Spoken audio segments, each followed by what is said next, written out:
Compte tenu de la publication des résultats provisoires des législatives nationales aux élections générales combinées en République démocratique du Congo, vécues le 20 décembre 2023, c'est avec certitude que les électeurs du chef de l'État, Félix-Antoine Tshisekedi Tshilombo, réclament la victoire de la réélection du candidat numéro 163, circonscription électorale de Sakanya, honorable Anakle Kabea-Kalenga, coordonnateur de l'équipe de campagne de l'Union sacrée pour la nation qui a bâti campagne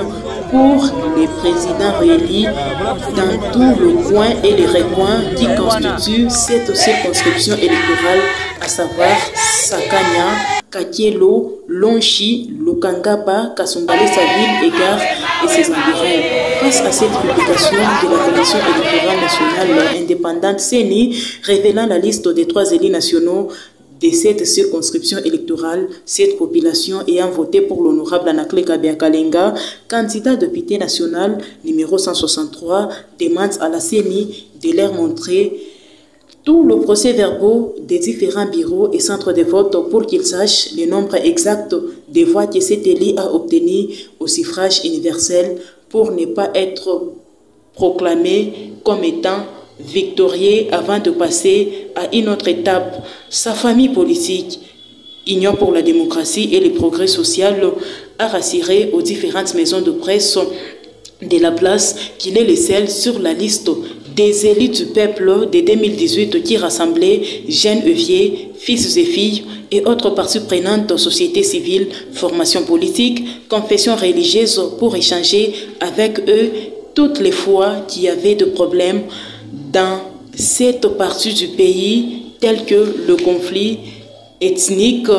entre peuples. C'est pour cette raison qui est la mémoire de l'honorable Anakle Kabea-Kalenga qui a vendu les actions du chef de l'État Félix-Antoine Tshisekedi Tshilombo pendant, durant et après la période de la campagne, en signifiant à d'autres villageois qui ne savaient pas que c'est le garant du bon fonctionnement des institutions, le président réélu qui a fait construire durant son règne la route Mokambo-Sakanya, le bâtiment ultra moderne de la Direction générale des douanes et assises à Sakanya pour éviter l'écoulage de recettes en province du Haut-Katanga. Cette même population a rassuré par ailleurs qu'il est le premier organisateur et dernier sur les élus du territoire de Sakanya en 2018 avec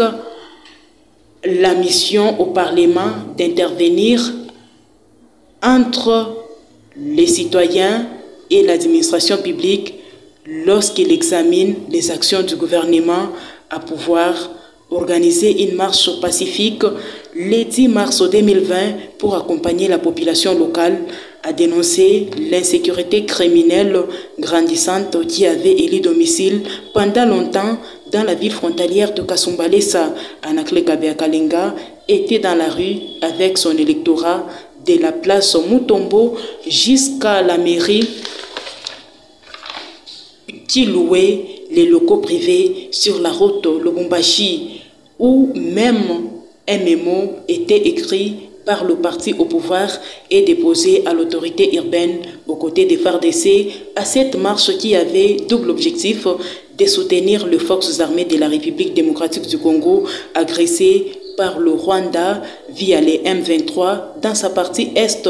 ainsi que dire non à l'insécurité criminelle dans la ville frontalière de Kasumbalesa et ses environs. Puis cet élu à la dimension et vision du chef de l'État ne s'est pas limité là. Il a construit les ponts qui a relié la cellule plateau au quartier Pompage et les Mérites. Grâce à son implication en haussant les tons à l'hémicycle, en présentant le cas de l'entreprise minière Sodimico, qui le comité dirigeant était changé et aujourd'hui, ces agents touchent leur salaire mensuellement. Rappelons que l'honorable Anakle Kabea-Kalenga passait toutes ses vacances parlementaires dans son fief électoral juste pour répondre à ses obligations en tant qu'élu du peuple pendant ces 5 années passées au Parlement. Les députés le plus actifs durant le premier quinquennat de Félix Tshisekedi a soutenu la gratuité de l'enseignement de base matérialisée par celui que le peuple congolais appelle Fachi Béton en construisant l'école primaire conventionnée adventiste de Mwangaza 3, située au niveau de Kasumbalesa village en province du Haut-Katanga, selon ses électeurs, qui rassurent toutefois qu'il était le premier à animer deux conférences de presse sur l'importance de l'enrôlement pendant la période d'identification du peuple congolais avant d'aller aux élections qui ont porté Félix Tshisekedi à la tête du pays sur le 26 candidat président de la République aux élections du 20 décembre dernier. Enfin, cette population de la circonscription électorale de Sakanya réclame la victoire de Anakle Kabeakalenga en demandant à la CENI de recalculer ses voix qu'il a fait dans cette partie du pays, dans tout le bureau et centre de vote dans sa circonscription électorale.